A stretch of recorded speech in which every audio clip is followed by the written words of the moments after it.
let me just say here, David Feinwatts is one of the great heroes of the state of Minnesota today. Okay. For me, I pay no price for what I say. David Feinwatts has paid a big price. Well, Mr. Quist is too kind, as other people might say. I'm the kind of person who doesn't hold a grudge. I act on it almost immediately. Let me first deal with the issue of whether or not there's fraud. If you go home to your computer and you go on the internet and you look on February 13th, 2012, on KSDP News, which is Channel 5 for Twin Cities, you will see our Commissioner of Human Services, Lucinda Jessen, being interviewed by an investigative reporter, showing her documents obtained from me, and asking the question, is this defrauding the federal government? And Commissioner Jessen said on television, on the 10 o'clock news, and I quote, "We're not doing it that way anymore." Okay? And then she went on to explain how the person in charge of doing it that way was no longer in charge of the function. Which now leaves us with three important questions. How long were we in fact doing it that way? How much money have we misappropriated for the federal government? And how in fact do we know that we're actually not doing it that way anymore, because no one knows how this works and there's no information or data?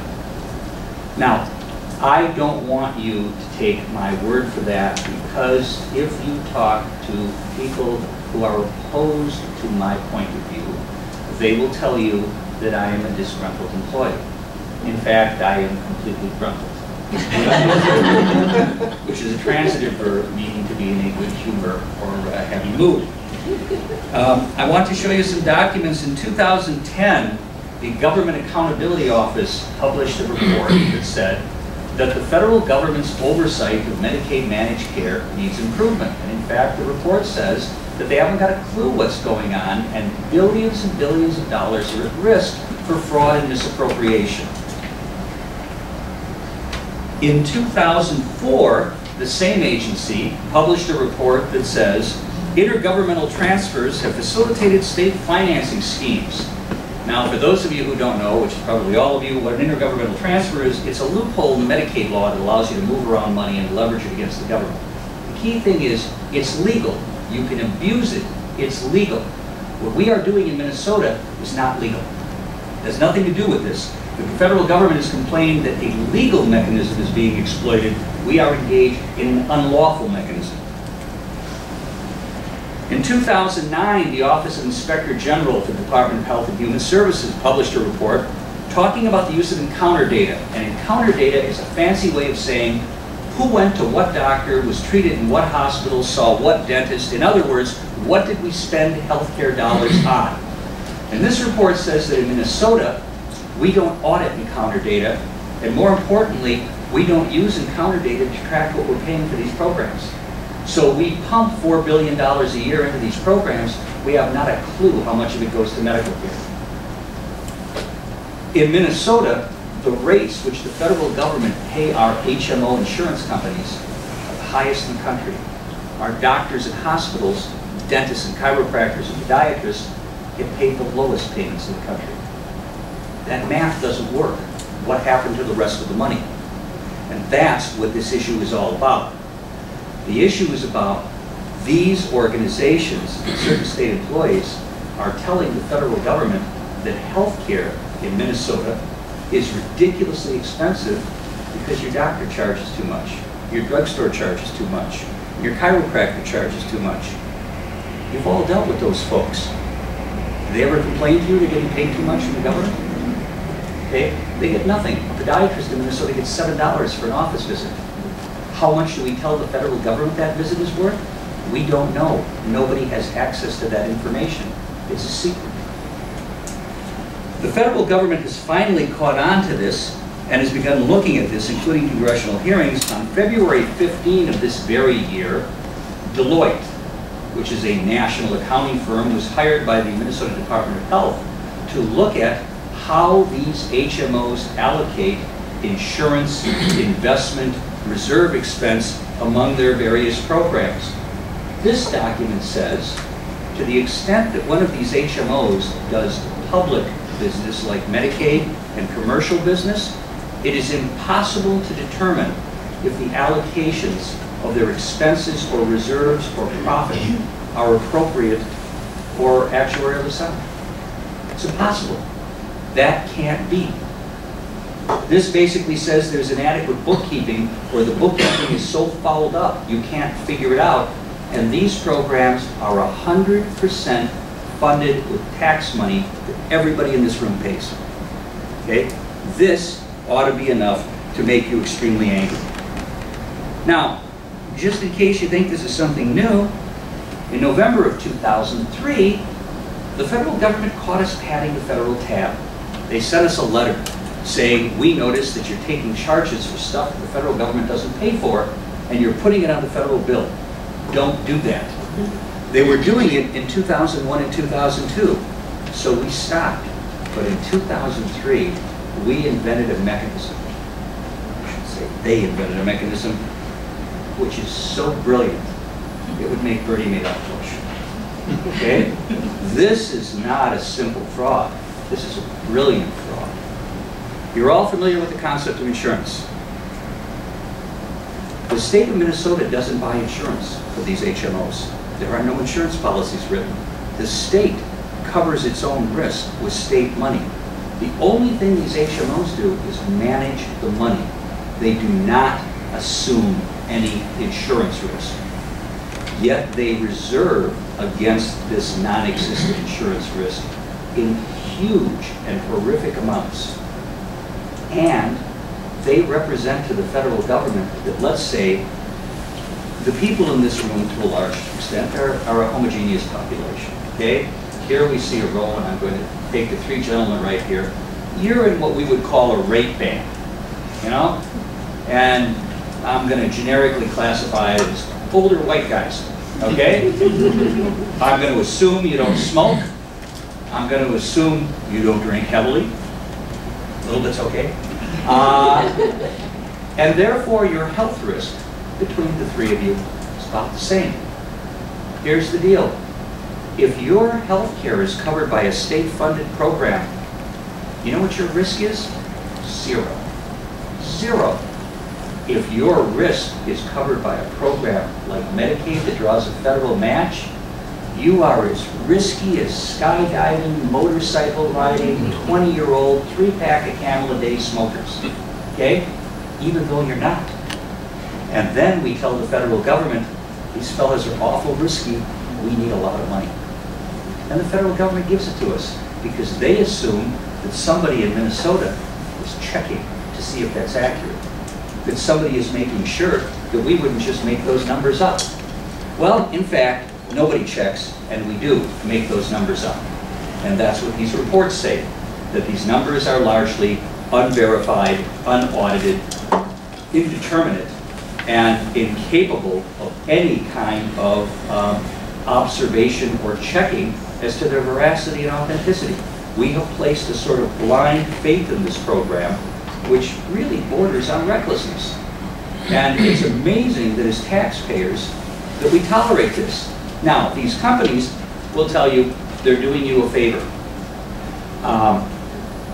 When I began to work on this, one of the arguments that's frequently made is that anybody who questions these HMOs is a communist or socialist. Because if these HMOs didn't exist, we'd have government-run health care. That, of course, would be the end of the world.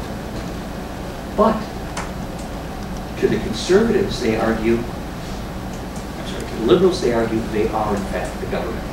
That these nonprofit corporations are doing the work of the state, standing in the shoes of the state, acting as the state, and they cannot be questioned. Because since they are, in fact, the government, they have the immunity that the government would have. Now, the problem with this is they're not the government. Because if these companies were state agencies, we got some commissioners that are making $2 and $3 million a year, and that doesn't happen here. And number two, these companies are private companies. The money they take, even though they're nonprofit, goes into reserve accounts and investments in the stock market and employee salaries and bonuses. none of which benefits the general public good, despite the fact that it's all public money. So this becomes an enormous, enormous problem. And it's clear the problem is ongoing, and Minnesota, of course, has fumbled the ball. Because, as Mr. Quist has suggested, what we've done is, in order to make the problem go away, because we've got an election coming, we've declared that we will carefully and thoroughly audit this 3 years from now. Not going back, but only going forward. And let me assure you, the paper shredders are running overtime right now. Okay? So, we are, in fact, members of our Minnesota legislature are lobbying the federal government to change the structure of this program and make it block grants so that no audits will be required. So the government just gives you the money with no strings attached. We no longer care what you do with the money. Why on earth would anybody do this in a nation saddled with the kind of debt that we have? And at a time when things are in such peril, we will spend on these programs over the next decade $7 trillion. And what I'm telling you is it appears that 20 to 25% of that minimum is being skimmed in useless waste and apparent fraud. And again, is there fraud? I simply hearken back to the Commissioner's statement. We're not doing it that way anymore. Well, there's a reason they're not doing it that way anymore, because it wasn't legal to do it that way. And because they need to make this problem go away. And by the way, Governor Dayton has solved this problem. We have competitive bidding in this state for our HMOs. Before Governor Dayton instituted competitive bidding, we had 4 predominant HMO vendors. After Governor Dayton instituted competitive bidding, the winners were 4 predominant HMO vendors. Okay? I mean, it's shocking how well this works. Okay? So in an apparent market allocation, that's what we have.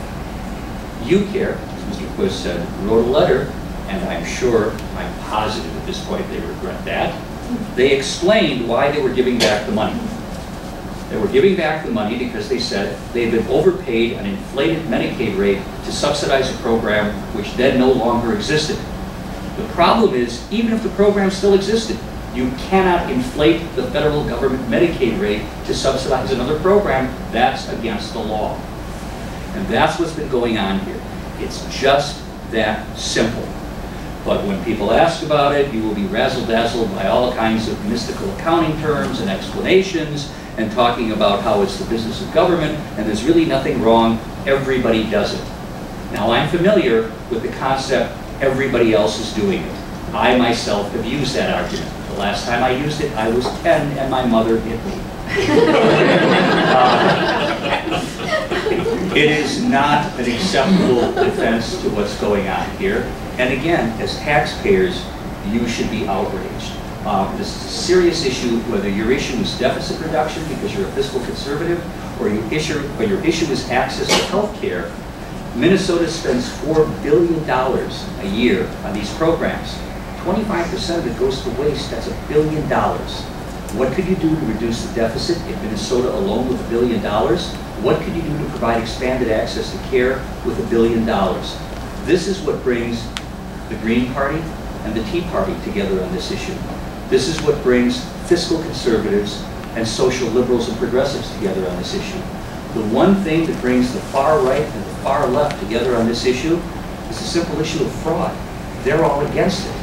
The real question is, why are some of our public officials for it? What's